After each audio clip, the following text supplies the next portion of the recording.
하나님의 말씀은 로마서 8장 19절부터 27절까지의 말씀입니다. 로마서 8장 19절부터 27절까지 말씀입니다. 로마서 8장 19절부터 27절까지의 말씀을 우리 한 절씩 교독하면서 봉독하면 좋겠습니다. 로마서 8장 19절부터 27절까지 한 절씩 교독하겠습니다. 피조물이 고대하는 바는 하나님의 아들들이 나타나는 것이니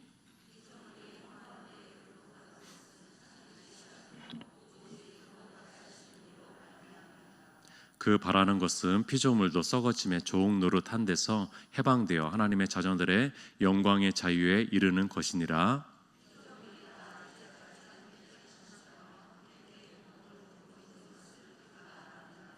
그뿐 아니라 또한 우리 곧 성령의 처음 익은 열매를 받은 우리까지도 속으로 탄식하여 양자될 것 곧 우리 몸의 속량을 기다리느니라.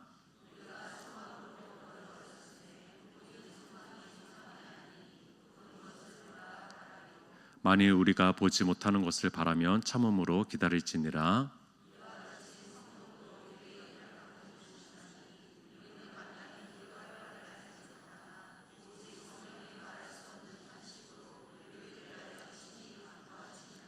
다 함께 마음을 살피시는 이가 성령의 생각을 아시나니 이는 성령이 하나님의 뜻대로 성도를 위하여 간구하심이니라. 아멘.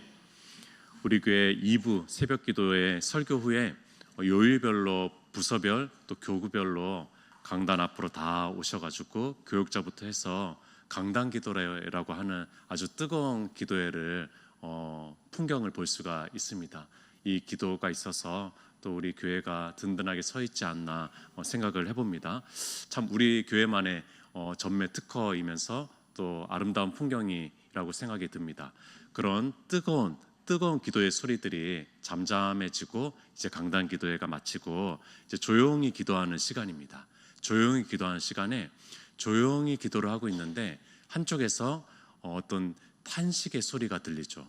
또 저쪽에서는 한숨 소리가 들리기도 합니다. 또 저쪽에서는 신음소리가 들리기도 합니다. 깊은 탄식의 소리, 흐느끼는 신음소리가 한 번씩 들릴 때가 있습니다.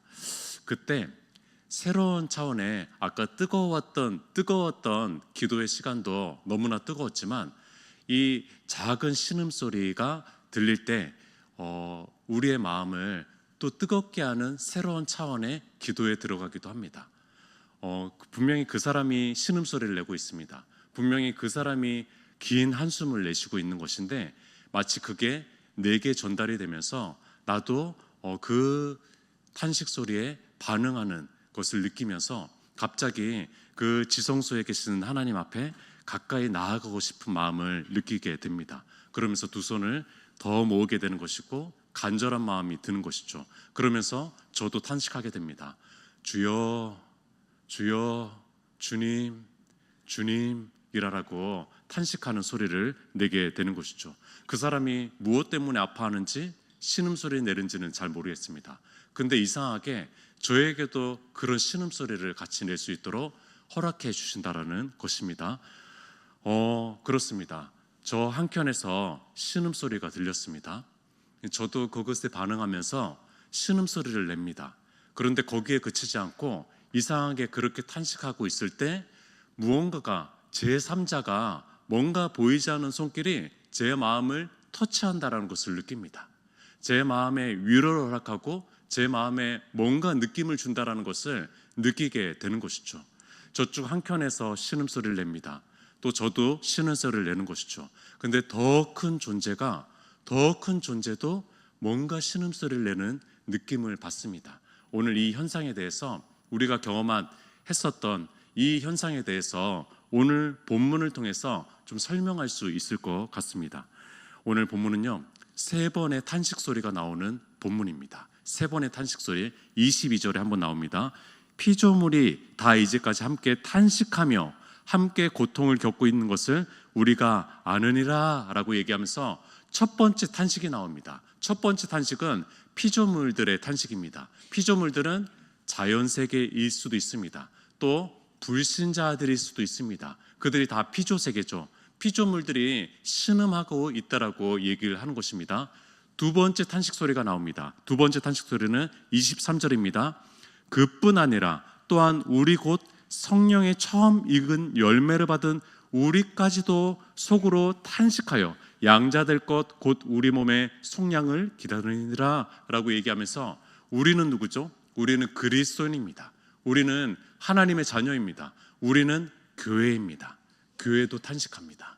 세 번째 탄식의 소리를 들을 수 있습니다. 26절입니다. 이와 같이 성령도 우리의 연약함을 도우시나니 우리는 마땅히 기도할 바를 알지 못하나 오직 성령이 말할 수 없는 탄식으로 우리를 위하여 친히 간구하시느니라 라고 얘기합니다. 누구도 탄식합니까?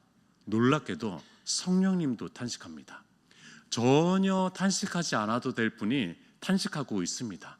저 한켠에서 누군가 신음소리를 내고 있죠. 우리 그리스도인 교회도 신음소리를 냅니다. 우리는 신음하며 탄식하면서 기도합니다. 근데 저 절대자인 궁극자인 삼위 하나님 중에 한 분이신 성령님께서도 탄식하고 있다는 것입니다. 삼중 탄식의 소리입니다. 이쪽 저쪽 저분 이분, 이 탄식의 소리가 삼중으로 터져 나오는 그런 본문은 유일한 본문, 이 로마서에만 나옵니다. 8장에만 나옵니다. 첫 번째 탄식은 피조물들의 탄식이죠. 우리 산불로 인해서 지금 피조 세계가 너무나 탄식하고 있잖아요. 이 피조 세계는 사실은 탄식할 필요가 없었습니다. 그러나 우리 인간이 타락함으로 인해서 이 피조 세계도 함께 저주에 놓이게 됐고 함께 탄식하게 됐습니다. 함께 신음소리를 내게 됐습니다. 그러니까 그 하나님의 아들들을 온전히 고대하면서 기다리는 상황이 됐다라는 것입니다. 피조물들도 불신자들도 탄식하는 겁니다. 불신자들도 뭔가 모르게 탄식하는 것이죠. 내가 뭐가 궁핍하지? 궁핍해 보이지 않는 사람들도 분명히 아파하고 있고 신음하고 있고 탄식하고 있다는 것을 우리는 보게 되는 것입니다. 그들이 탄식합니다. 두 번째, 하나님의 자녀들도 탄식합니다. 그리스도인도 탄식합니다. 교회도 탄식해야 됩니다. 왜냐하면 이 땅은 온전한 하나님의 나라는 아니기 때문에, 그렇기 때문에 몸의 구속이 이루어지기 전까지는, 성화와 영화라는 온전한 몸의 구속을 이루기까지는요, 그때까지는 우리는 탄식할 수밖에 없는 그리스도인이라는 것입니다. 하나님의 자녀라는 것입니다. 중생의 구원은 다 이루었지만 온전한 몸의 구속을 기다리면서 때로는 하나님의 뜻에 걸맞지 않는 삶을 살아가기 때문에 탄식하는 것이죠. 이 피조물들과의 탄식과는 좀 다른 더 깊은 탄식을 하게 되는 것입니다. 우리는 연약합니다. 여전히 모순에 시달립니다. 여전히 불편함이 있습니다. 그렇기 때문에 탄식할 수밖에 없는 것이죠. 완전히 구출되고 싶은 마음이 있습니다. 완전히 성화되고 싶습니다. 완전히 영화되고 싶습니다. 이런 구출이 우리 가운데 있기 때문에 우리가 탄식한다라고 얘기하고 있고, 그러면 도대체 세 번째, 성령님은 왜 탄식하는 겁니까? 성령님이 탄식할 필요가 뭐가 있습니까? 그분께서는요, 함께 탄식하는 분입니다. 파라클레토스, 그분께서는요, 함께 우리 곁에 꼭 붙어 계시는 분이십니다. 이분께서 탄식하십니다. 이 탄식의 소리가 더 깊어집니다. 22절에 피조세계는요, 그냥 탄식한다라고 얘기합니다. 근데 23절에 그리스도인들, 교회는요, 뭐라고 얘기하죠? 속으로 탄식한다라고 얘기합니다. 더 깊은 탄식을 하는 거죠. 우리가 탄식조차 나오지 않을 때가 있습니다. 우리가 너무나 아프면은요, 너무나 끙끙 앓으면은요, 그냥 소리조차도 안 나오는 거예요. 우리의 마음이 그냥 너무나 끙끙 앓기 때문에 속으로만 탄식하는 겁니다. 근데 성령님은 어떻게 탄식한다고요? 성령님은요, 말할 수 없는 탄식으로 탄식한다라고 얘기합니다. 그 점차 탄식의 깊이가 깊어지는 것을 느낍니다. 끙끙 앓는 탄식이 더 깊어지는 것을 느낍니다. 성령님의 탄식이 더 깊은 존재의 탄식으로 들린다라는 것입니다. 장탄식이죠. 깊은 한숨입니다. 절박한 신음입니다. 그래서 영어 번역본을 보니까 말로 표현하기에는 너무 깊은 한숨으로 라고 번역합니다. 이 성령님의 탄식은 일반적인 피조 세계가 표면적으로 탄식하는 것과 달리 또 하나님의 자녀들이 조금 더 깊이 탄식하죠. 하나님의 뜻에 걸맞지 않게 살았어요. 하나님, 나 회개하는 마음으로 주님 앞에 나아갑니다. 나 자백합니다. 그리고 이 세계를 보니까 너무 절망적이에요. 이 세계를 구출해 주세요. 또 내 몸에 구속을 해주세요 라고 하면서 탄식합니다. 그런데 성령님은요, 더 말로 표현할 수 없는 깊은 한숨으로 탄식한다라고 얘기하고 있습니다. 피조물의 탄식보다 성도들의 탄식이 더 깊습니다. 성도들의 탄식보다 이 성령님의 탄식은 더 깊습니다. 우리가 그런 얘기 하죠. 땅이 꺼지도록 한숨을 내쉬는 어린이에게 너 그렇게 한숨 내쉬면 복이 나간다, 복이 떠나가, 그러니까 좋지 않은 거야 라고 얘기합니다. 그러나 성령님은요, 더 깊은 탄식을 한다라고 얘기하고 있습니다. 그렇다면 하나님이신 성령님께서 왜 탄식하는 걸까요? 성령 하나님은 삼위 하나님 중에 한 분이시고 삼위일체 하나님이시고 온전한 사랑을 누리고 계시고 온전한 평강 가운데 계시는 분이 왜 탄식하시는 분이 되셨죠? 왜 탄식하시게 되셨죠? 그분의 이름 때문에 그렇습니다. 그분은 보혜사십니다. 근데 실상 생각해 보면은요, 삼위 하나님 전체가 탄식하시는 분이십니다. 성부 하나님은요, 말을 듣지 않는 계속 반복되는 죄를 짓는 이스라엘 백성들과 우리를 향해서 계속 선지자를 보냈고 목회자를 보내면서 그들에게 메시지를 전하고 메시지를 전하면서 때로는 그 선지자들은 고통받잖아요. 마음의 고통을 느낍니다. 그 고통 속에서 함께 고통을 느끼는 분, 그분께서 바로 성부 하나님이십니다. 성자 예수님은 어떤 분이십니까? 이분은요, 이 신음하고 있는 이 땅에 오히려 함께 계시려고 성육신 하셨어요. 이분께서는 성육신까지 하신 분이라는 겁니다. 살과 피를 가지신 채로 이 땅에 오셔가지고 우리가 겪는 그 고난을 다 겪으시고 시험도 겪으시고, 그리고 우리가 겪는 모든 고난을 겪은 건 아닙니다. 임신과 출산을 한 그런 것까지는 아니지만, 그러나 보편적으로 겪는 그런 남성으로서의 그런 삶들은 다 겪으면서 십자가의 고난과 십자가의 죽음까지도 고난을 경험한 분. 그래서 십자가는요, 하나님이 고난받으신 최고의 절정을 보여주는 것이 바로 십자가라는 것입니다. 십자가는 바로 그런 것입니다. 성부 하나님조차도, 성자 예수님조차도요, 십자가에서 고난을 받으셨습니다. 성령 하나님은 우리 곁에 계시기 때문에, 우리 곁에 계시다 보니까 함께 탄식하실 수밖에 없는 거예요. 우리도 탄식을 하고 있으니까 이분도 탄식을 한다라는 거죠. 그래서 신학적인 용어로 고통 받으실 수 있는 분이라는 표현을 합니다. 신학자들은요, 이 하나님을 고통 받으실 수 있는 분, 근데 이게 보통 표현이 아닙니다. 생각해 보십시오. 모든 우리가 이제 신은 유일신을 믿고 있지만 그 당시에 모든 신이 고통을 공감하는 것은 아니었습니다. 어떻게 우리의 고통을 공감합니까? 우리의 고통은 대수롭지 않게 여깁니다. 대부분의 신들은요, 우리의 고통에 대해서 관심이 없습니다. 그런데 이 고통을 공감하는 분으로 이 삼위 하나님께서 등장하시고 함께 하시고 성경에 등장하시고 지금도 우리와 함께 한다는 것이 너무나 대단한 일이고 너무나 감사한 일이고 너무나 기쁜 일이죠. 위로가 되는 일입니다. 성령님은 깊은 탄식으로 우리와 함께 하시는데, 그러면 어떻게 함께 하시는지 26절을 보도록 하겠습니다. 이와 같이 성령도 우리의 연약함을 도우시나니 우리는 마땅히 기도할 바를 알지 못하나 오직 성령이 말할 수 없는 탄식으로 우리를 위하여 친히 간구하시느니라.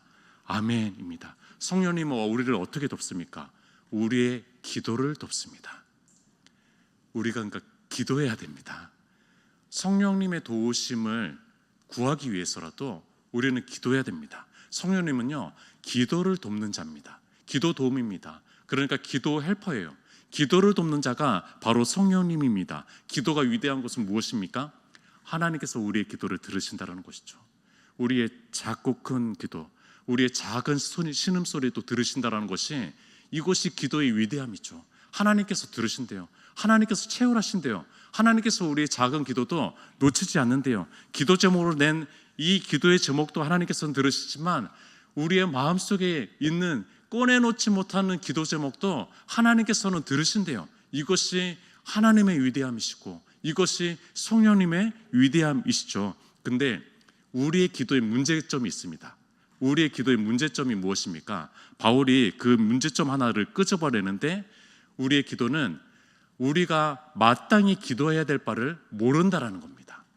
우리의 기도의 이 문제점, 치명적인 문제점 하나가 우리가 무엇을 기도해야 될지 모른다라는 것이 문제라는 겁니다. 아무리 기도의 사람이라도, 아무리 수시간 동안 하루에 많은 시간들을 기도하는 사람이라도 우리가 정확하게 어떤 기도를 해야 될지 모른다라는 것이 문제라는 것이죠. 그래서 그 위대한 주석가였던 윌리엄 바클레이는 두 가지로 얘기를 했습니다. 이 우리가 마땅히 기도해야 될 바를 모르는 실제적인 두 가지 이유가 있다. 첫 번째는 우리는 미래를 예견하지 못하기 때문에 어떻게 기도해야 될지 모른다는 거예요.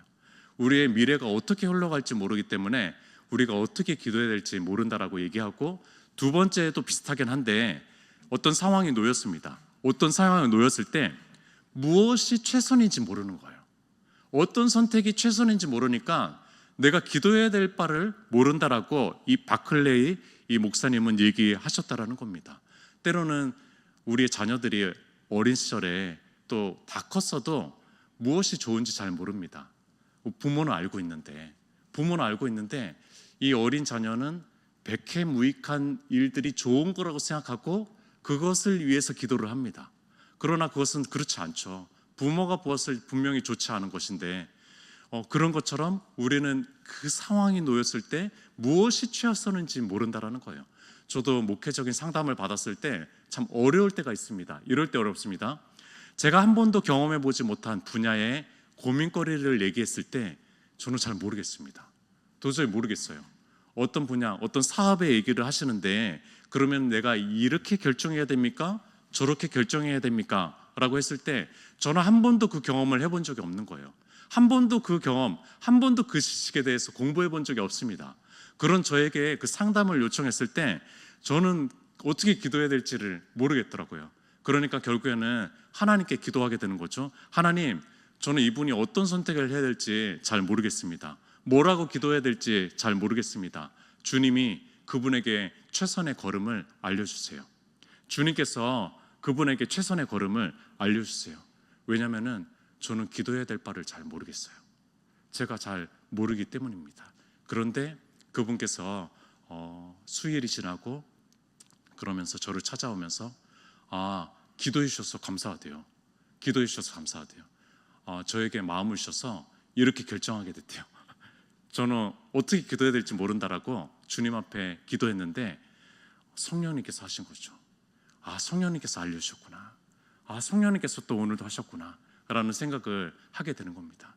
두 번째, 어떤 성도의 깊은 고난의 터널을 지나가고 있을 때 그때는 참 어떻게 기도해야 될지 모르겠습니다. 왜냐하면 그때는요 제 언어를 넘어가기 때문에 그렇습니다. 인간의 언어를 넘어가는 그 고통의 시간들을 쳐다보면은요 어떻게 기도해야 될지 모를 때가 있습니다. 이 성도님에게 정말 위로의 기도가 되고 싶습니다. 정말 이 성도님을 위해서 기도하고 싶어요. 그러나 도저히 어떻게 기도해야 될지 모를 때가 있습니다. 우리가 다 경험한 그때 아닙니까? 그 성도들의 그 아픈 마음과 어려운 마음들을 보았을 때 어떤 얘기를 해줘야 될 것은 둘째고요, 어떻게 기도해야 될지도 모를 때가 있다라는 것입니다. 마땅히 기도해야 될 바를 잘 모르겠습니다. 그렇게 온전치 못한 마땅히 기도해야 될 바를 모르는 우리의 기도를 성령님께서 돕는다라고 얘기하고 계십니다. 우리가 어떻게, 무엇을, 또 어떤 범위로, 어떤 영역 정도로 기도해야 될지 모를 때 성령님께서 그 마음조차도 다 아십니다. 그러니까 그때도 기도하십시오. 그때도 기도하셨으면 좋겠습니다. 우리의 생각이 복잡하고 우리의 기도 제목들이 잘 정리가 안 될 때도 있습니다. 그때 성령님은요 우리의 기도 제목들을, 우리의 마음속을 다 헤아려 가지고 우리의 기도 제목들을 정리하기 시작합니다. 그래서 하나님 마음에 쏙 드는 기도 제목으로 만들어 가지고 그분께 제출하시는 분이십니다. 성령님은 그러니까 마치 서기예요. 서기. 임원으로 얘기하면은 서기의 역할을 하시는 거죠. 그것을 잘 정리해 가지고 하나님 마음에 쏙 드는, 하나님 눈에 딱 보이는, 그래서 얘가 이거가 문제구나, 이거가 기도해야 될 것이구나, 이것을 기도하고 있구나 라고 정리해 주시는 분이 성령님입니다.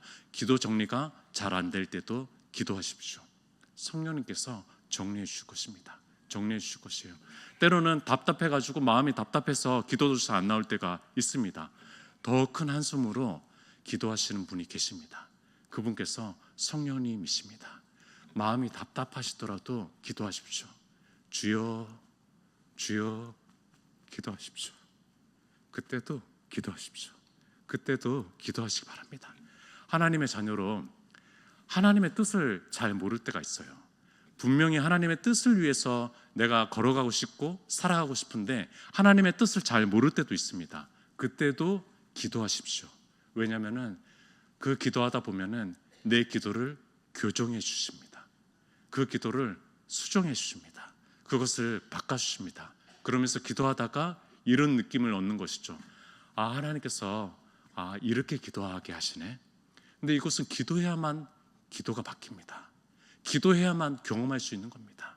기도하면서 내 기도를 바꾸는 것이죠. 기도하면서 하나님께서 이 마음을 주시는구나, 하나님께서 이 기도를 고쳐주시는구나. 그래서 하나님께서 이 기도를 고치시면서 다른 기도로 확장시키시고 더 하나님의 뜻에 맞는 기도로 확장시키는 분, 바로 그분이 성령님이십니다. 우리가 가장 연약할 때, 우리가 영적 무능력에 빠졌을 때, 그때도 기도하십시오. 성령님께서 더 깊은 탄식으로 우리의 신음소리를 그분께서 다 헤아리셔가지고 그분의 귀에 찾아가셔가지고 잘 해석해 주실 것입니다. 그래서 마틴 로이드 존슨이라고 하는 아주 대설교가는 이렇게 얘기를 했습니다.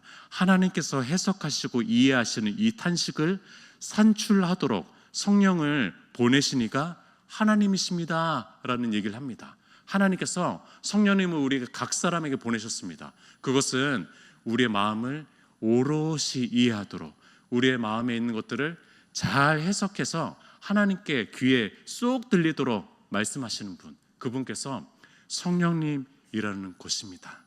우리의 기도 제목이 잘 정리가 안 돼도, 우리가 어떻게 기도해야 될지 모를 때도, 우리가 기도한 기도 제목들이 때로는 뭔가 공중에 떠도는 것처럼 느껴질 때도 기도하십시오. 성령님께서 깊은 탄식으로 우리와 함께 하실 것입니다. 우리 27절에 마지막 구절만 읽고 마치도록 하겠습니다. 성령이 하나님의 뜻대로 성도를 위하여 간구하심이니라. 아멘입니다. 성령님께서 하나님의 뜻대로 우리를 위해서 간구하시는 분이십니다. 우리가 하나님의 뜻에 잘 모를 때도 기도하십시오. 성령님께서 우리의 기도를 돕는 자라는 의식을 가지고 오늘도 기도에 성공하시기를 바랍니다. 함께 기도했으면 좋겠습니다. 우리의 장탄식 속에서, 피조세계의 탄식 속에서 함께 이 기도를 돕고 함께 신음하시고 함께 탄식하시는 성령님의 그 임재 속에서 또 우리의 기도가 더 활성화되고 우리의 기도가 더 뜨거워지는 기도가 되기를 원합니다. 주님 함께하여 주심에 참으로 감사하며 성령 의지하기를 원합니다. 주여 한번 외치고 기도하도록 하겠습니다.